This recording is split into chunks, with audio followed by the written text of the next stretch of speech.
Hello student, myself Neelkamal Johnson. और आज के इस वीडियो सेशन में हम जो टॉपिक ले रहे हैं वो केमिस्ट्री है, फिज़िकल केमिस्ट्री। जैसा कि आप सभी जानते हैं, पार्ट बी तक की हमारी पढ़ाई कंप्लीट हो चुकी थी और आज हम जैसा कि पार्ट सी स्टार्ट करने वाले हैं। लेकिन उससे पहले एक छोटी सी इन्फॉर्मेशन आप सभी स्टूडेंट्स के लिए जो इस साल छत्तीसगढ़ माध्यमिक शिक्षा मंडल बोर्ड से हैं और जो क्लास 12th की प्रिपरेशन कर रहे हैं, ऐसे सभी स्टूडेंट्स के लिए हमारे लिए यहाँ पर कोर्स लेकर आए हैं। आप सभी स्टूडेंट्स के लिए बहुत ही लोवेस्ट प्राइस में। जैसा कि यदि आप बायोलॉजी ग्रुप के हैं और आप अपने क्लास 11th और 12th में हैं तो आप नीट की प्रिपरेशन कंप्लीट कर सकते हैं। हमारे CG board 11th Hindi medium में 499 कोर्स जो प्राइस है ये लेकर, सीजी बोर्ड 12th क्लास जो हिंदी मीडियम है इसका जो प्राइस रखा गया है 499, जिसमें आपको Hindi medium physics, chemistry, bio के लेक्चर्स मिलेंगे। और ख़ासकर यदि आप नीट का प्रिपरेशन करना चाहते हैं, ऑफलाइन और ऑनलाइन क्लासरूम जो लेक्चर्स आपको प्रोवाइड किए जाएंगे, मात्र 1999 रुपये ये आपका क्या रहेगा बोलो, प्राइस चार्ज रहेगा। एंड लास्ट सबसे इम्पोर्टेंट, यदि आपको ऑफलाइन मोड पे स्टडी करनी है तो अभी हमारे यहाँ 50% ऑफ चल रहा है, तो आपका नीट का ऑफलाइन जो कोर्स होगा वो 40,000 के अराउंड आसपास आपको पड़ेगा। तो एक आपका बढ़िया एक ये कोर्स है, यदि आप लेना चाहते हैं और छत्तीसगढ़ माध्यमिक बोर्ड से यदि तैयारी कर रहे हैं और 11th और 12th में अच्छा नंबर लाकर अपने नीट को बढ़िया सक्सेसफुल लेना चाहते हैं, बढ़िया मार्क्स लाना चाहते हैं, तो ये कोर्स ज़रूर लें। ठीक है, चलिए तो आइए स्टार्ट करते हैं। आज का जो टॉपिक है वो है ionic equilibrium, solubility and solubility product, जिसका नाम है विलेयता और विलेयता गुणनफल। विलेयता को आप सभी जानते हैं, किससे इंडिकेट करते हैं, जल्दी से बताइएगा। हाँ, बहुत बढ़िया, कैपिटल एस से इंडिकेट किया जाता है। तो सॉलिबिलिटी को जो इंडिकेट करते हैं हम कैपिटल एस से, और जो सॉलिबिलिटी प्रोडक्ट जो यूज़ करते हैं वो होता है KSP से। अब आप सभी लोग को मन में प्रश्न आएगा कि sir what is a solubility, solubility क्या होता है। तो मेरे मन में एक प्रश्न ये आ रहा है, ठीक है सॉलिबिलिटी क्या होता है, लेकिन आप एक बात तो ध्यान रखिएगा, सॉलिबिलिटी मतलब होता है एक तरीके से मोलरिटी। ओके, तो हम यहाँ पर से पहली बात करें, सॉलिबिलिटी जो होता है वो बेसिकली मोलरिटी होता है। तो हम कह सकते हैं कि सॉलिबिलिटी ही मोलरिटी है। मतलब हम यदि बात करें सॉलिबिलिटी का फार्मूला क्या होता है, तो आप बताइए सॉलिबिलिटी का फार्मूला क्या होता है। हाँ, बहुत बढ़िया, सॉलिबिलिटी बराबर क्या होता है, मोलरिटी, और मोलरिटी मतलब होता है मोल बाय लीटर होता है। हाँ सर, ये आपने पढ़ा है, सॉलिबिलिटी मतलब होता है मोलरिटी, मोलरिटी और मोलरिटी बराबर मोल बाय लीटर आप फार्मूला पढ़ते हैं। सर यदि मान लीजिए हमने मोल के बारे में भी तो एक चीज़ पढ़ा है, हाँ बहुत सुंदर, वेट अपॉन मॉलिकुलर वेट। यदि इस वेट अपॉन मॉलिकुलर वेट को इस वेट मोल में रख देंगे तो हमारा एक नया फार्मूला जनरेट होगा। यस सर, ये फार्मूला आपका ऐसा हो जाएगा। यदि ये फार्मूला आप बना लिए तो यहाँ पर क्या करेंगे, weight upon molecular weight, litre की जगह यदि ml में दिया है तो हम यहाँ क्या कर देंगे, 1000 से इसको इंटू करा देंगे। तो यहाँ से हमारा क्या निकल आएगा बोलो, सॉलिबिलिटी निकल आएगा। तो मतलब हम कह सकते हैं जो भी इलेक्ट्रोलाइट का मोल होगा, जो भी यहाँ पर इलेक्ट्रोलाइट के मोल होंगे उसको हम सॉल्वेंट में घोलेंगे और घोल करके क्या बनाएंगे, 1 लीटर सॉल्यूशन। तो सॉलिबिलिटी मतलब सीधा सीधा क्या है, मोलरिटी, और जो भी नंबर ऑफ ये क्या वो दिखा रहा है, मोल दे रहा है, ये जो मोल होगा वो इलेक्ट्रोलाइट का मोल होगा। और इस मोल को हम सॉल्वेंट में डालेंगे, सॉल्वेंट में डाल के हम कितना लीटर सॉल्यूशन बनाएंगे, 1 लीटर। और जो भी 1 लीटर सॉल्यूशन बनेगा उसी को हम सॉलिबिलिटी कह देंगे। Is that clear. तो solubility is mainly expressed in a molarity, means mole of electrolyte which is a dissolved in, क्या बोलेंगे, a solvent. Get 1 liter solution is known as solubility. I hope this point is absolutely clear. मुझे एक बात बताइए, solubility जब भी आपके question में कंसंट्रेशन गायब है, जबकि आप क्वेश्चन में कंसंट्रेशन गायब है तो सबसे पहले solubility निकालिए। अब कंसंट्रेशन नहीं दिया है तो हम क्या निकालेंगे, मोलरिटी निकालते हैं। सॉरी दिस मिस्टेक, सॉलिबिलिटी नहीं दिया है तो हमको क्या चाहिए, कंसंट्रेशन। अब भैया कंसंट्रेशन तब आएगा ना जब आपको मोलरिटी पता रहेगा। तो मोलरिटी ही कंसंट्रेशन है और कंसंट्रेशन ही मोलरिटी है, और मोलरिटी का फार्मूला आपके सामने है। इस तरीके से आप फार्मूला लगाएंगे तो आपका आंसर आ चला जाएगा। I hope this point is absolutely clear. आगे बढ़ते हैं। इसके बाद बात करते हैं कुछ सॉलिबिलिटी के कुछ और यूनिट होते हैं, जैसे कि हम इसे ग्राम पर 100 ग्राम और ग्राम पर 100 ml में भी शो कर सकते हैं। सर व्हाट इज़ अ ग्राम पर 100 ग्राम। देखो, ग्राम पर 100 ग्राम मतलब होता है यदि मान लीजिए आपने कोई सा इलेक्ट्रोलाइट लिया है और उस इलेक्ट्रोलाइट का कुछ ग्राम आप कितने सॉल्वेंट में घोल दे रहे हैं, 100 ग्राम सॉल्वेंट में घोल दे रहे हैं। तो कोई भी इलेक्ट्रोलाइट का वो पार्ट जिसे विलायक के 100 ग्राम में घोल दे तो वो क्या कहलाएगा, ग्राम पर 100 ग्राम। आइए इस सॉल्युबिलिटी को समझते हैं। जैसे 20 ग्राम KCl को आपने 400 ग्राम वाटर में घोला तो सॉल्युबिलिटी ग्राम पर 100 ग्राम में निकालिए बोल रहा है। कितने ग्राम, हाँ 20 ग्राम। तो सबसे पहले क्या बोल रहे हैं, आपने जब 20 ग्राम को 400 ग्राम जल में घोला, ये देखो 400 ग्राम जल को जब 400 ग्राम वाटर में आपने 20 ग्राम जल को घोला, 20 ग्राम KCl को घोला, तो हमको निकालना किसका है, 400 का कि 100 का, हाँ 100 का निकालना है। तो 100 ग्राम के लिए क्या करेंगे बताओ, ये 100 का इंटू क्या करा दोगे, 20 से करा दो ऐसे, और डिवाइडेड बाय क्या कर देंगे यहाँ पर 400 करा दीजिए, ये से ये कैंसिल हो जाएगा। क्लियर है। तो अब आप लोग के पास आंसर क्या बच गया, ये दोनों को सॉल्व कर देंगे 20/4 हो जाएगा, इसको सॉल्व कर दोगे तो कितना आ जाएगा 5। तो देखो ये 5 ग्राम पर 100 ग्राम आ गया कि नहीं आ गया।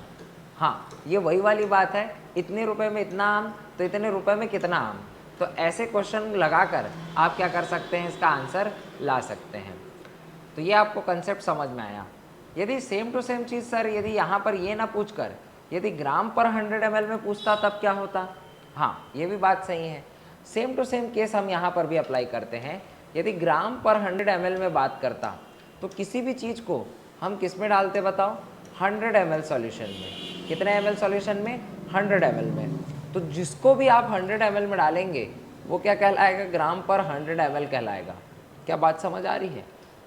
यदि क्वेश्चन के बिहाफ पे यदि इसको समझते हैं, आओ देखते हैं। जैसे कि मैं एक छोटा सा क्वेश्चन यहाँ पर देता हूँ जिससे कि इसको हम समझ पाएँ। मान लीजिए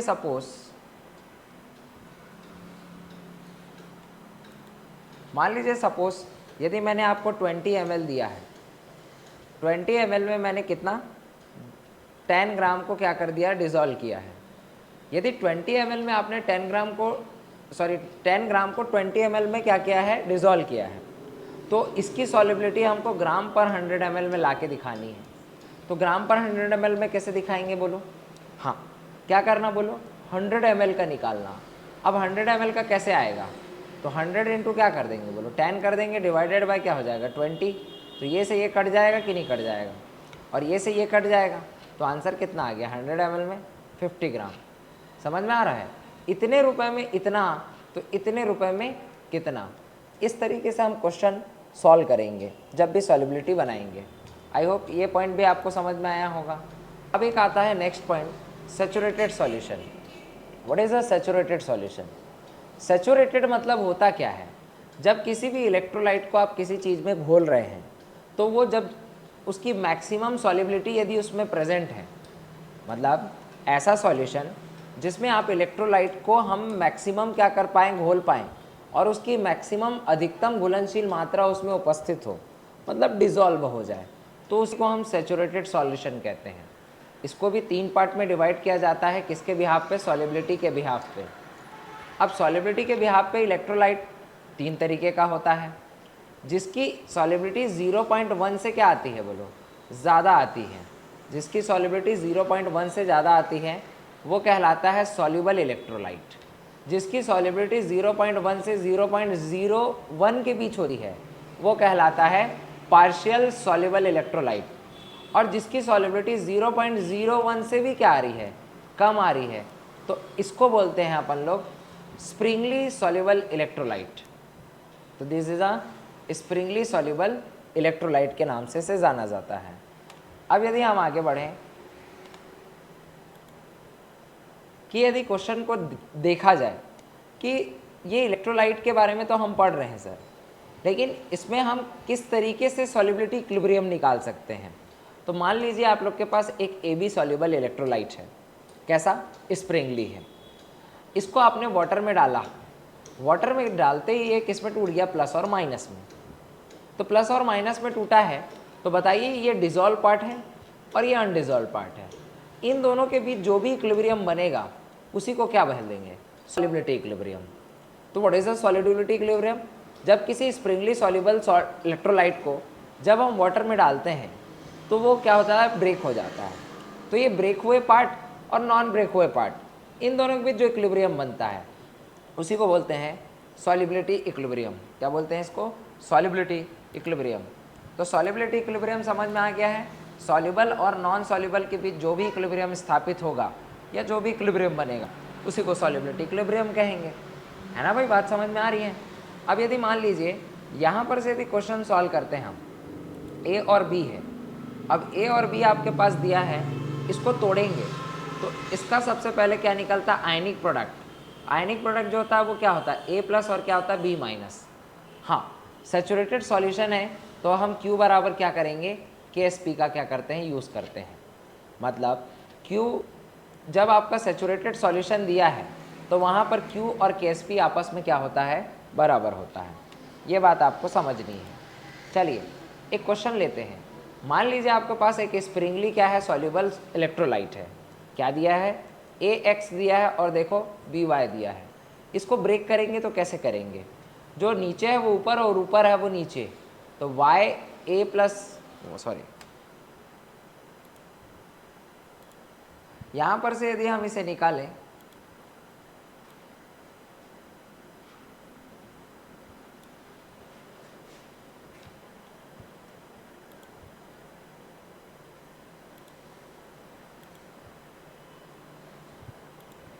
यदि हम यहाँ पर से निकालें इसे तो क्या होगा? ये AX और क्या दिया है स्टूडेंट? BY दिया है। ओके, AX और BY को सॉल्व कैसे करेंगे? आ जाओ तो तोड़ते हैं इसे। तो क्या होगा? ये जो होगा X होगा और A के ऊपर कौन सा चार्ज चढ़ जाएगा? ये जो नीचे Y है वो ऊपर चढ़ जाएगा। ठीक है, अब B को यदि तोड़ेंगे तो क्या हो जाएगा? देखो Y हो जाएगा और जो X है वो B के ऊपर चढ़ जाएगा। तो हम B के ऊपर क्या लिख देंगे बताओ? यस, यहाँ पर क्या हो जाएगा आप लोगों का? X। क्या ये बात समझ में आ रही है? अब यदि ये बात समझ में आई है तो ये तो क्या है? सॉलिड पार्ट है, आपने वाटर में घोला हुआ है, ये सियानो यार, तो ये एक्वस वाला पार्ट है। तो आप इसको पहले डैश करिए, डैश के बाद क्या होगा? क्यों नहीं लिए सर इसको? सॉलिड है और सॉलिड और लिक्विड का एक्टिव मास 1 होता है तो वैसे ही उसे रिएक्शन में कंसिडर नहीं करते। ये तो स्टार्टिंग में 0 होगा, फिर डैश लिखेंगे, यहाँ पर इसकी सॉल्युबिलिटी लिखेंगे, लेकिन सामने देखना XS है और जो पावर होगा वो सामने वाला होगा, वो पावर में चढ़ जाएगा। हाँ, दूसरा निकालेंगे Y यदि इसकी सॉल्युबिलिटी निकलेंगे तो क्या होगा? जो सामने होगा वो क्या चढ़ जाएगा? बोलो, पावर में चढ़ जाएगा। यदि इसका KSP निकाला जाए तो क्या हो जाएगा? यदि इसका KSP निकाला जाए तो x to the power x हो गया, y to the power y हो गया, और जो बेस है वो तो सेम है। बेस यदि सेम है तो उसके पावर आपस में क्या हो जाएंगे? ऐड हो जाएंगे, कुछ इस तरीके से। ये पॉइंट आपको समझ में आया कि नहीं आया? तो इस तरीके से हम किसी का क्या निकाल सकते हैं? बोलो, KSP को क्या कर सकते हैं? निकाल सकते हैं सर। लेकिन एक बात आपको ध्यान रखनी है। क्या बात? एक पॉइंट याद रखना है, यदि क्वेश्चन में आपको सैचुरेटेड सॉल्यूशन दिया है तो हमेशा आप एक शब्द याद रखेंगे, KSP बराबर क्या यूज़ करेंगे? 4s² वाला फॉर्मूला, या फिर हम s² वाला, या फिर 4s² नहीं 4s³ वाला। जब भी क्वेश्चन में हमको यदि सैचुरेटेड सॉल्यूशन दिया है तो हम ऐसे फॉर्मूले का क्या करते हैं? वहाँ पर यूज़ करते हैं ताकि क्वेश्चन बनाने में कोई दिक्कत ना आए। हम अभी जल्द ही क्वेश्चन के सीरीज़ पे क्या करेंगे? आगे बढ़ेंगे। आइए तो अब करते हैं क्वेश्चन स्टार्ट। सबसे पहले जो कॉमन आयन वाला क्वेश्चन बनता है वो यहाँ पर ये बनता है। मान लीजिए सपोज आपको AgCl दिया है और इसके सैचुरेटेड सॉल्यूशन की सॉल्युबिलिटी S मोल पर लीटर है, लेकिन क्वेश्चन बोल रहा है इसकी जो सॉल्युबिलिटी है, किसकी? AgCl की, इसकी सॉल्युबिलिटी हमको निकालनी है AlCl3 सॉल्यूशन के प्रेजेंट में। ठीक है, चलो ऐसे क्वेश्चन को कैसे बनाएंगे? तो सबसे पहले AgCl को आप क्या करिए? बोलो, ब्रेक करिए। हाँ, AgCl कैसे ब्रेक होगा? बहुत बढ़िया, आपने तोड़ लिया। Ag++ किस में टूट जाएगा? Cl- में। 1 सेकेंड ना, आप लोग इसे तोड़ दीजिए। Ag+ और क्या होगा? Cl- में। ओके, तो आपने इसे तोड़ दिया है किस में? बोलो, Ag++ Cl- में ये ब्रेक हो गया। इनिशियल में तो आप डैश लेंगे, ये 0 होगा और ये भी 0 होगा। इसके बाद यहाँ पर डैश होगा, ये S डैश और ये क्या होगा? S dash. अब आप क्या निकालना है, एक बात का ध्यान रखना है यहाँ पर जो सबसे इंपॉर्टेंट है। हाँ सर, क्या बात याद रखनी है, किसके प्रेजेंस में बोल रहा है, हाँ AlCl3 के क्या बोल रहा है बोलो, प्रेजेंस में बोल रहा है। यदि AlCl3 के प्रेजेंस में बोल रहा है तो अब इस क्वेश्चन को सॉल्व कर दीजिए। कैसे तोड़ेंगे बताओ, AlCl3 को बोलो, Al+3 होगा और ये क्या होगा 3Cl- होगा। स्टार्ट में C0 0 लिखते हैं, यस या नो यार। लेकिन हम क्या निकाल रहे हैं बोलो, इसके प्रेजेंस में निकाल रहे हैं, मतलब हमको इससे मतलब नहीं है, हमको किससे मतलब है बोलो, इन दोनों से मतलब है। तो इसकी कंसंट्रेशन C होगी तो Cl- की क्या हो जाएगी, 3C हो जाएगी। अब आपको कॉमन आयन निकालना है, तो मुझे एक बात बताइए, आपको क्या यहाँ पर कॉमन आयन दिखाई दे रहा है? हाँ बहुत बढ़िया, आप सही पहचाने। ये जो आपको क्लोरीन माइनस दिखाई दे रहा है, ये इसका क्या कहलाएगा, कॉमन आयन कहलाएगा। अब बस क्या है, इस क्वेश्चन को सॉल्व करना बस रह गया है। आइए कैसे सॉल्व करते हैं बताता हूँ। आप लोगों को क्या निकालने के लिए बोला है, क्यों निकालने के लिए बोला है। आप क्यों निकालेंगे, क्यों निकालेंगे तो क्या लिखेंगे, Ag+ और Cl-। फटाफट लिख लीजिए Ag+, हाँ, और ये क्या होगा Cl-। Ag+ की जो वैल्यू क्या दे रखी है, H- दे रखी है, और यहाँ पर जो Cl- है वो कॉमन आयन क्या है बोलो, 3C है। ओके सर, बहुत बढ़िया। अब हम यहाँ से H- ला सकते हैं कि नहीं, यही तो Q = Ksp है। अब यदि H- लाएंगे तो Ksp डिवाइडेड बाय क्या हो जाएगा, 3C। आई होप मेरी बात आपको समझ में आई होगी। तो इस तरीके से कॉमन आयन वाले क्वेश्चन को हम क्या कर सकते हैं बोलो, सॉल्व कर सकते हैं। क्या आपको कॉन्सेप्ट समझ में आया? यदि कॉन्सेप्ट समझ में आया है तो फिर चलिए आइए क्वेश्चन प्रैक्टिस करते हैं।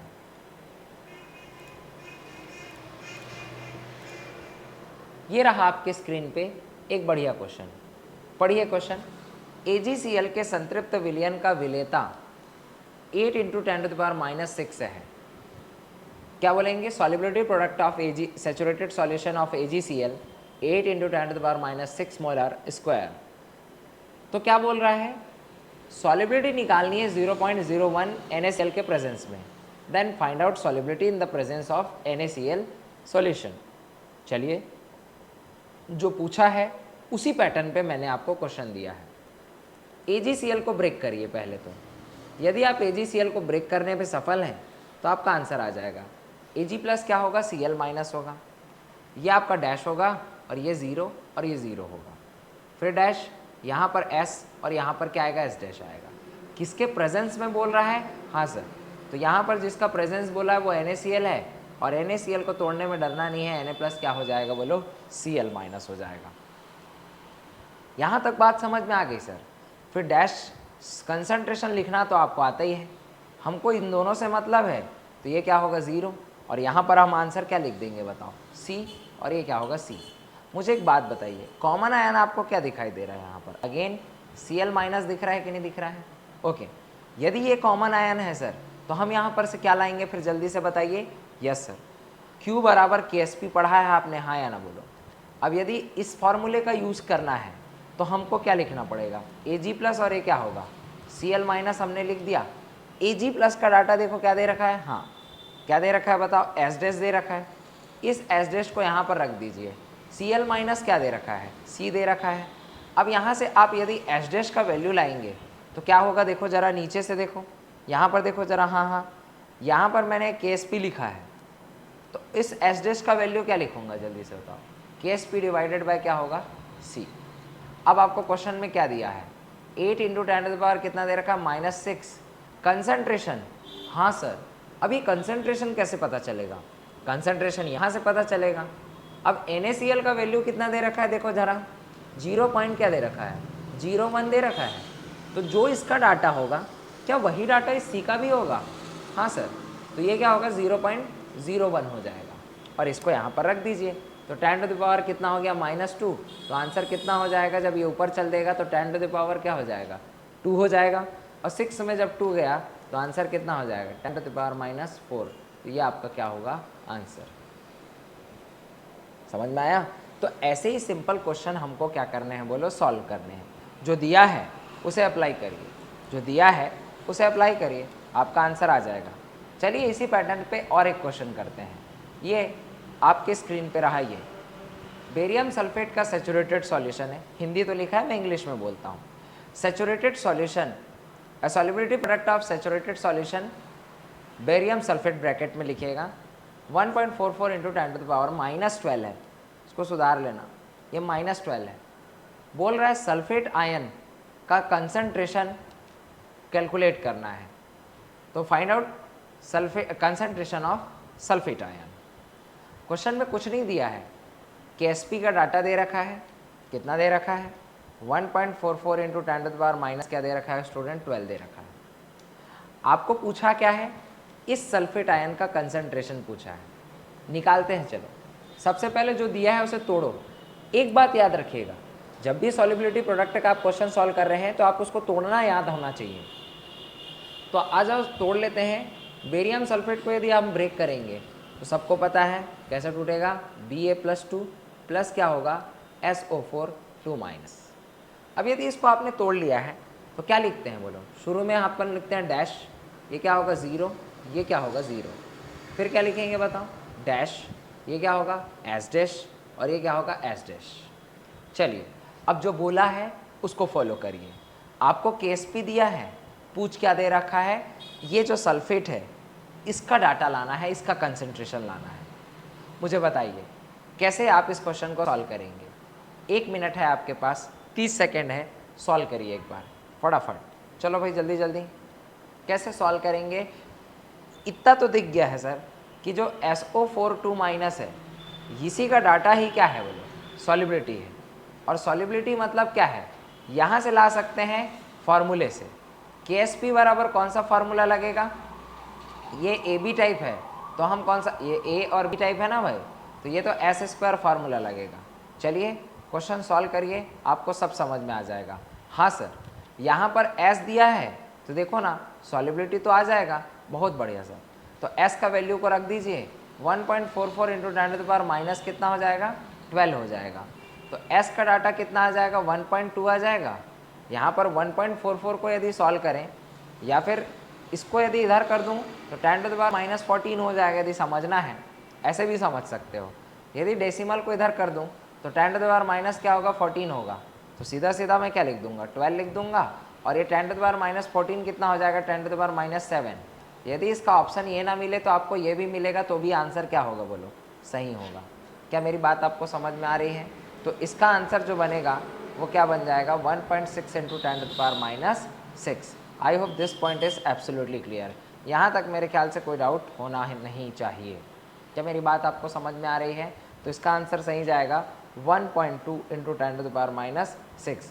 अपने आप से पूछिए कि आप ये क्वेश्चन सही कर पा रहे हैं कि नहीं कर पा रहे हैं। ऐसे क्वेश्चन आपको क्या करने हैं बोलो सॉल्व करने हैं।